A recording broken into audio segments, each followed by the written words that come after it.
Bonjour, je vous retrouve aujourd'hui pour suivre un tag de la chaîne de Red Vixen. Je ne sais pas si on le prononce de cette façon, mais de toute façon, je vous mettrai le lien. Et je l'ai trouvé plutôt sympa parce qu'en plus, ça rejoint un petit peu, je ne sais pas si vous avez vu ma vidéo, c'était le bilan un peu de l'année 2024, il me semble, si mes souvenirs sont bons.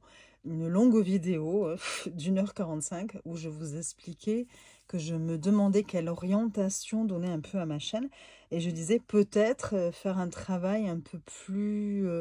parce que, enfin, ce que j'expliquais étant collectionneuse ayant énormément de jeux, du coup, on laisse beaucoup de jeux de côté et puis quelque part, on n'approfondit jamais, jamais assez justement son étude, l'étude d'un jeu en particulier. Et donc, j'avais émis quand même peut-être le désir de euh, travailler sur un jeu en particulier ou sur une semaine ou sur un mois et de vous proposer donc peut-être une présentation et puis après des tirages avec ce jeu, histoire de vraiment faire un travail un peu plus...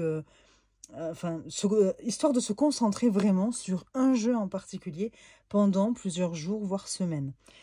Donc voilà, j'avais émis quand même ce désir-là, je ne savais pas trop ce que ça allait donner. Je vous avais demandé voilà, si cette idée vous plaisait ou pas. Donc voilà. Et en fait, je suis tombée sur le tag de Red Vixen il n'y a pas très longtemps, où elle présente, elle dit un jeu 10 questions. Donc c'est 10 questions sur un jeu qu'on choisit. Ça peut être le jeu du mois, le jeu de la semaine, le jeu du moment, évidemment. Et donc, eh bien, je me suis dit, ah tiens, ça rejoint un peu ce que je m'étais quelque part dit. Et je l'ai repris en me disant, tiens, c'est pas mal. Donc, je rajouterai juste un petit point à la fin à ces questions. Mais sinon, on va suivre les questions de Red Vixen. Je trouve que c'est pas mal en plus. Donc, c'est un jeu que je ne vous ai pas encore présenté. Il y a déjà eu, je pense, des vidéos de présentation de ce jeu, hein.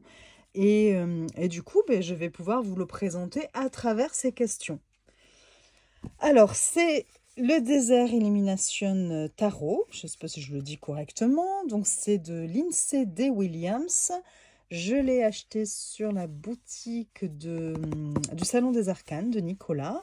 Je ne sais pas s'il en a encore, mais sinon, il doit sortir prochainement sur les plateformes comme Amazon, dans les librairies, j'imagine. Bon, voilà. Donc, il se présente de cette façon-là, dans une boîte. Voilà. Donc, une petite boîte plutôt sympa. Avec, vous avez un livre.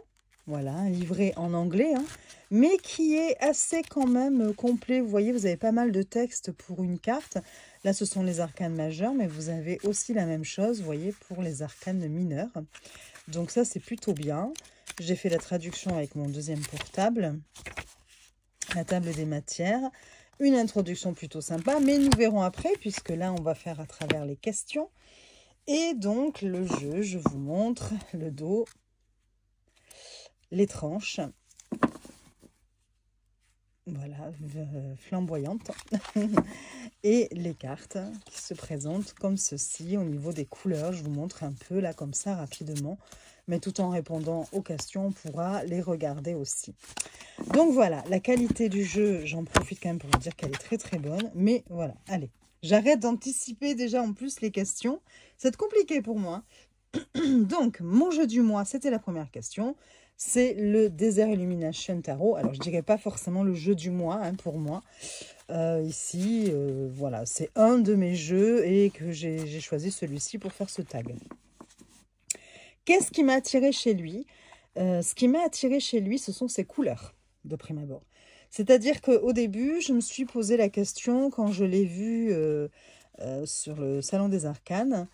J'ai regardé les photos et tout, j'avais déjà vu quelques trucs sur ce jeu. Et je m'étais dit, ouais, non, enfin, j'ai déjà assez de jeux, c'est bon, enfin, bon, voilà. Et puis, en fait, je voyais des publications, des tirages de cartes ou des choses comme ça avec ce jeu. Et à chaque fois, vraiment, j'étais attirée par ces couleurs. Je me disais, oh, mais qu'est-ce qu'il est... ouais, j'aime ça, j'aime les couleurs de ce jeu. Ça, je dois dire, c'est vraiment le premier critère qui a fait que... ce sont ces couleurs. Parce que je ne sais même pas si ça lui rend honneur à travers la vidéo, mais il a vraiment de très très belles couleurs. Ouais, j'adore. Bon, il y a aussi les illustrations évidemment, mais le premier critère c'était ça. Ensuite, donc oui, il y a les illustrations, il y a certaines illustrations que j'ai gardées en mémoire, par exemple, alors attendez, on va les chercher, hein. Enfin une ou deux, hein. Mais de toute façon, il y a aussi après en question la carte que j'aime le moins et la carte que j'aime le plus. Donc tout en cherchant, justement, nous allons répondre à cette question 3 à ces questions 3 et 4. Donc là, c'est le fou. Vous avez de très très belles couleurs. Alors voilà, moi, ce que j'aime le moins, on va dire, c'est tout ce qui est en rapport avec les extraterrestres, les ovnis, les choses comme ça. Parce qu'il y a une part importante, notamment la suite des cactus, qui est la suite des deniers, qui est axée justement, qui représente des ovnis, des extraterrestres, voilà. Et donc, bon voilà, moi je suis moins fan de ça, même si ça fait quelque part son originalité, au jeu aussi. Oui, ça j'aime beaucoup. Mais alors, il y a vraiment une ou deux cartes que j'adore. Je vais vous montrer. Alors, dans les arcanes majeures, celle-là j'aime beaucoup, hein, déjà. C'est Sainte Guadalupe, ou je ne sais plus comment, il faudrait regarder. On regardera après, dans la traduction. Qu'est-ce que j'étais en train de vous dire? Vous voyez, enfin par là, ici, vous n'avez que deux cartes d'arcane majeure qui représentent des extraterrestres ou ovnis. Et puis après, c'est surtout, voilà, la suite des cactus. Donc les cartes sont renommées, hein, les suites. Les cactus, ce sont les deniers.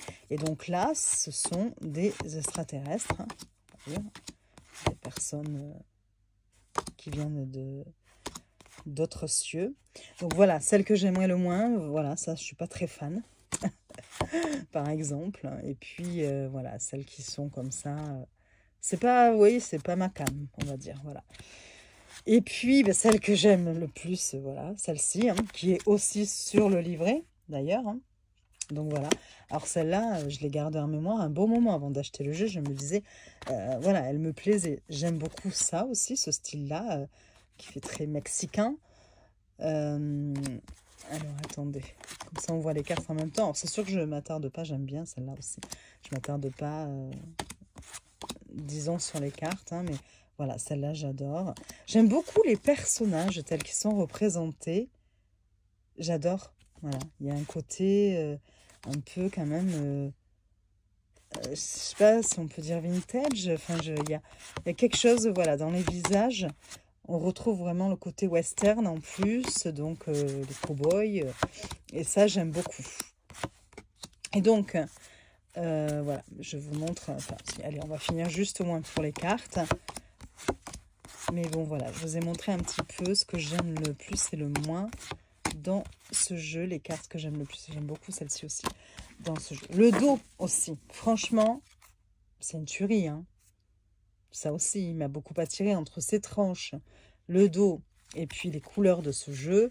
Voilà, c'est vraiment un des premiers critères au début, hein, qui m'a tapé dans l'œil. Alors ensuite, donc on a fait du coup la question 1, le jeu, c'est ça. Qu'est-ce qui m'a attiré le plus chez lui? Je vous l'ai dit. Là, les cartes que j'aime le moins, les cartes que j'aime le plus. Même si c'était la carte, hein, que j'aime le moins, mais bon, moi, je vous ai dit un peu plusieurs cartes. Hein. Dans quelle catégorie je mettrais ce jeu? Doudou deck, guidance, divination, introspection, c'est un tarot. Hein. Donc, un tarot a-t-il vraiment une catégorie? Il est multifonction. Un tarot, on peut tout à fait l'utiliser pour de la divination, comme on peut l'utiliser pour du développement personnel, pour de la guidance, du travail d'introspection, même du shadow work. Donc, voilà, pour moi, il est toute catégorie, en fait. Hein. Ensuite, est-ce qu'il a un point faible et un point fort? Lesquels? Point faible, je dirais... et encore bon, point faible. Ça rejoint la question 9. Oui, je peux mélanger un peu. Hein. Enfin, je vais vous dire pourquoi. Je vais faire le lien avec la question 9. Le point faible, peut-être, pour les débutants, parce que la question 9, c'est proposerais-tu ce jeu à une personne qui débute? Le point faible, ce serait peut-être justement le fait d'avoir renommé les suites. Je vous montre. Pour quelqu'un qui débute, donc on a des cactus pour les deniers, voilà, ou pentacles, hein, comme vous voulez. Donc les cactus. Et vous voyez, enfin, c'est du coup, cette de denier par exemple, si vous ne connaissez pas la signification de la carte, vous allez peut-être avoir du mal en vous fiant à l'illustration. Du coup, à rester fidèle à l'interprétation de la carte qu'on lui donne habituellement. Voilà. Donc, ça ne va pas forcément parler aux débutants. Donc, vous avez les cactus pour les deniers. Vous avez les dagues pour la suite des épées. Donc, voilà. Et puis, j'adore celle-là. Ça aussi, vous voyez, je ne vous l'ai pas dit, la carte que j'aime le plus, c'est aussi celle-ci. Je la trouve, mais superbe. Et vous avez les cruches. Enfin, c'est des genres de jarres ou des cruches pour les coupes. Moi, je dirais des jarres, mais bon, je sais pas. Et ensuite, vous avez les piments pour les bâtons. Voilà, la suite des bâtons. J'aime beaucoup d'ailleurs les piments. Je trouve que ça va très bien au bâton, justement. Hein, pour le côté piquant et le côté peps, énergie, feu, passion. Voilà. Donc c'est peut-être son point faible, ça serait peut-être ça, le fait d'avoir renommé les suites et que du coup, par moment, vous avez certaines cartes où vraiment vous reconnaissez le Rider-Waite-Smith et puis d'autres où c'est peut-être moins évident. Et donc, du coup, je réponds aussi à la question 9. Est-ce que je le conseillerais à un débutant? Peut-être pas forcément, comme premier jeu, c'est peut-être pas forcément l'idéal, quoi, voilà. Mais après, on peut très vite s'y faire. Et puis, il y a un bouquin qui accompagne et qui est plutôt, lui, très, très bien fait en plus. Là, pareil, au niveau des majeurs et des... vous avez les as et les personnages de cours. Vous avez comme ça un cartouche avec le titre. Je trouve que c'est un peu large. Ça aurait été peut-être mieux si c'était un petit peu plus discret, plus étroit. Même si là, ça dérange pas trop. Enfin, la couleur va très bien avec. Donc, voilà.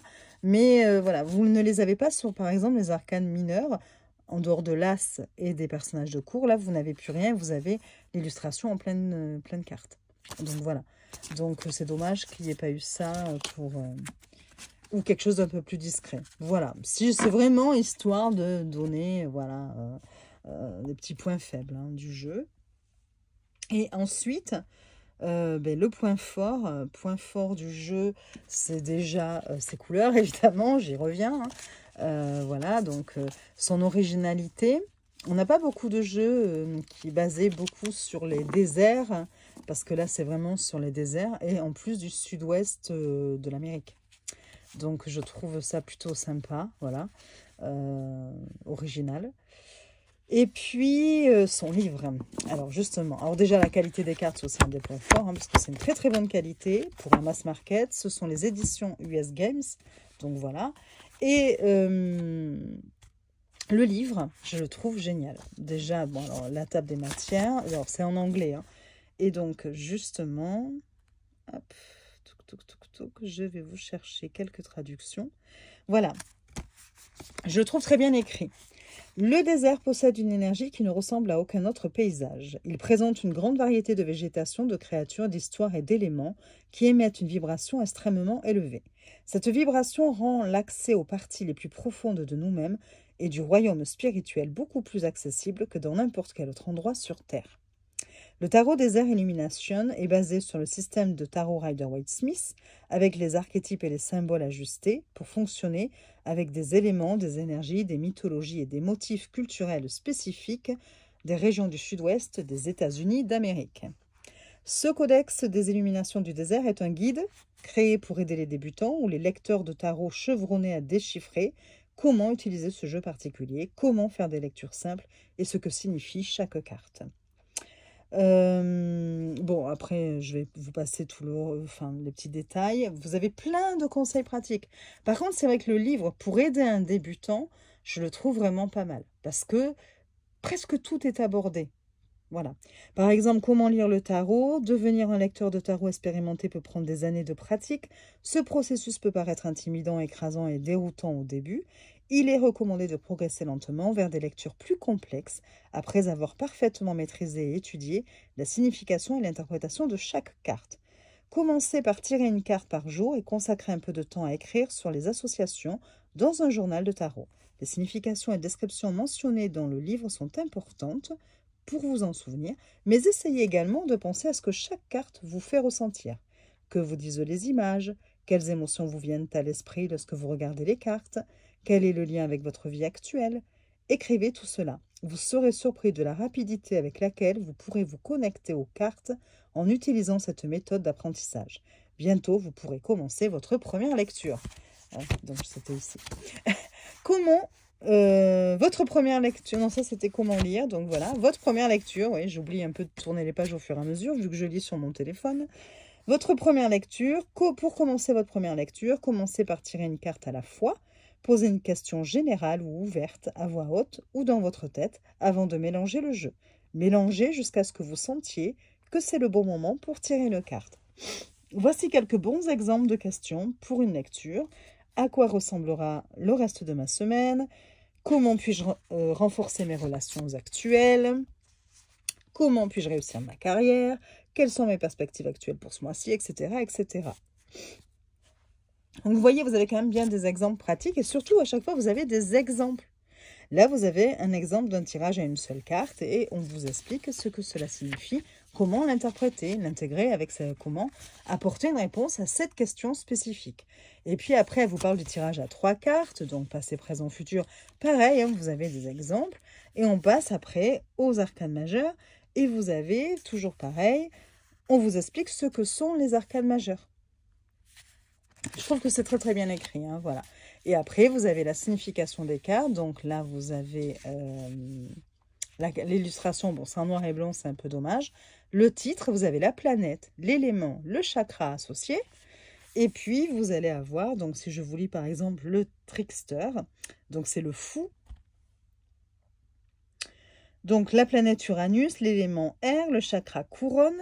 La carte trickster est basée sur le clown trickster Wano. Le trickster, les clowns et les farceurs sacrés ont servi l'humanité en contribuant à apaiser les tensions sociales, en utilisant l'humour, la ruse et la satire pour mettre en lumière les tabous et les traditions. Le trickster commence à 0, ce qui symbolise l'essence de l'être humain dans sa forme la plus jeune et la plus enfantine.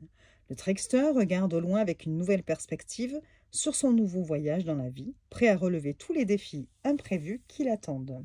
Voilà, et à chaque fois on va vous dire, donc ça c'était le trickster, donc le fou. Si on regarde le magicien, on vous dit qu'il est, alors toujours pareil, hein, planète Mercure, l'élément air, le chakra de la gorge. Le magicien s'est téléporté depuis les cieux jusqu'à la terre. Il est connu, le magicien, pour utiliser ses pouvoirs sur les énergies solaires des cieux pour aider à manifester la réalité sur Terre. Il est une entité de création. Donc voilà, puis on vous explique ce que représente le magicien dans le tarot. Ensuite, la grande prêtresse, par exemple, on vous dit ici que la carte s'est inspirée de puissantes demoiselles papillons du sud-ouest. Elle incarne la féminité divine à travers la danse annuelle des papillons. Elle représente le féminin sacré, patati patata, et la connaissance. Bon, voilà. L'impératrice, on vous dit que c'est Georgia O'Keeffe, une peintre féministe prolifique du sud-ouest américain, qui a vécu et créé au Ghost Ranch à Abiquiu, au Nouveau-Mexique, et qui s'inspirait des paysages désertiques et du ciel bleu céruléen.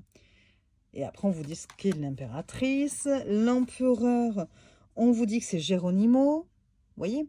Donc, en plus, vous avez comme ça des personnages fictifs ou des vrais qui sont représentés.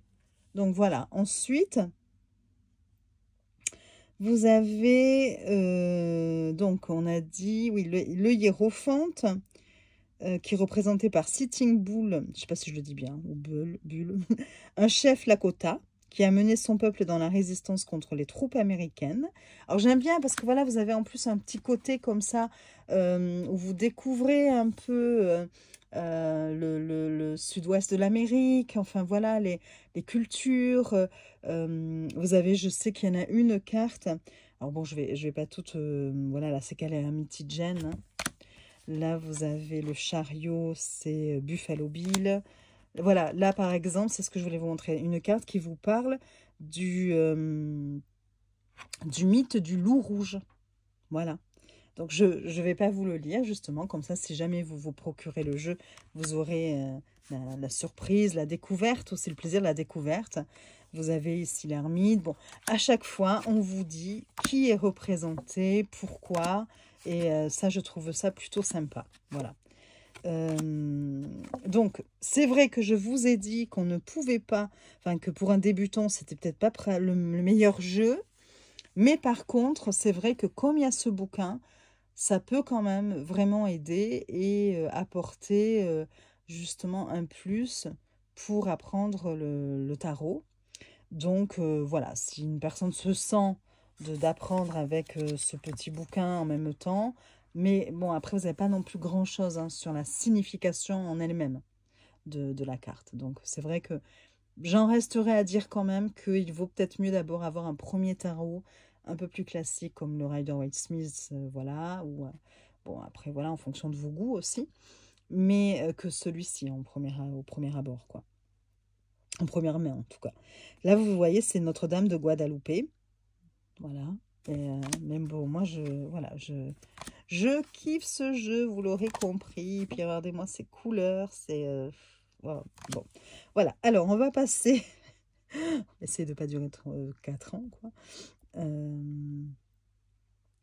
Donc, on a vu le point faible, le point fort. Donc, le point fort, c'est aussi le bouquin, les cartes de qualité, les couleurs. Bon, on a bien vu.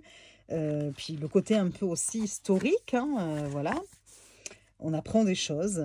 Ça, moi, j'aime bien allier les deux. Et puis, qu'est-ce que je pense travailler qu'est-ce que je travaille ou je pense travailler avec lui? J'ai pas vraiment... Enfin... Je dirais que je vais m'en servir à chaque fois que j'en aurai envie déjà. Hein. J'aime bien écouter voilà, mes envies. Des fois, je me dis, oh tiens, ce jeu-là, pour faire une question, ou voilà, pour répondre à une question. Après, j'ai quand même dans l'idée et c'est le point, enfin, il y a 10 questions et je voulais faire un petit 11.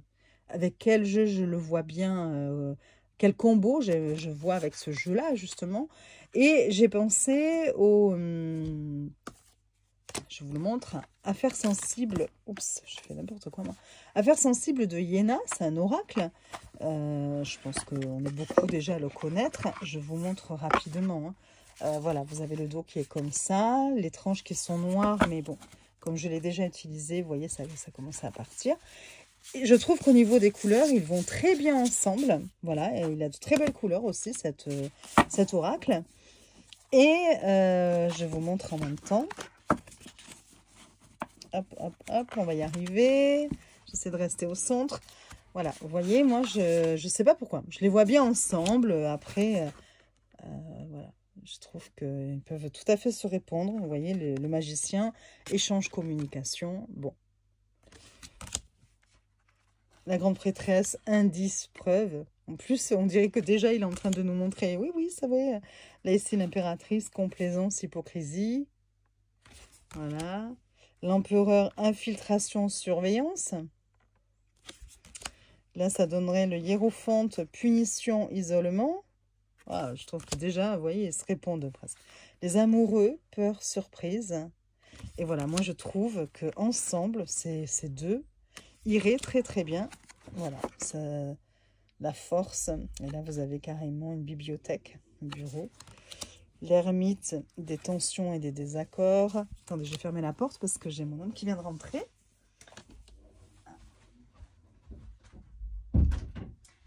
Et donc voilà, donc j'ai pensé, je me suis dit, mais pourquoi pas m'en servir avec ce jeu-là, avec le jeu Affaires sensibles. Et du coup, mener mes petites enquêtes sur une personne, une situation, sur un événement. Voilà, donc peut-être justement m'en servir un peu dans ce but-là.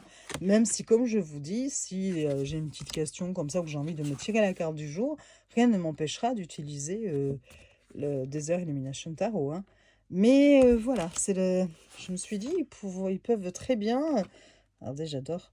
Ils peuvent très très bien se matcher et j'aimerais bien l'utiliser du coup dans ce sens-là. Bon, j'arrête je vais pas vous passer toutes les cartes, sinon ça risque d'être long pour vous. On continue, je crois qu'il en reste plus beaucoup. Quel est mon ressenti avec ce jeu? Mon ressenti avec ce jeu, c'est la curiosité. Je sais pas pourquoi, mon premier sentiment, ce jeu éveille ma curiosité. Parce que il est vraiment différent. Il vient un petit peu, comment vous dire, perturber certaines choses. C'est-à-dire que, bon, voilà, moi, je suis pas trop, comme je vous disais, ce genre d'illustration. Et puis, ce mélange un petit peu, vous voyez, je trouve qu'il est un peu à contre-courant, du coup. On a des choses un peu plus classiques avec des cow-boys. Donc, je trouve... des choses concrètes, bon voilà, et puis d'un seul coup vous allez vous retrouver avec un personnage comme ça. Alors attention, je dis pas que je n'y crois pas, hein. Voilà, après chacun, je suis sûre qu'il y a plein de choses encore qu'on ignore, mais j'en ai pas encore rencontré, donc du coup ça vient un petit peu perturber peut-être mon côté un peu enfin du taureau, hein, quelque part, voilà. Je sais pas comment vous l'expliquer. Et donc, il éveille ma curiosité. Et puis, le ressenti, c'est aussi le dynamisme. Voilà.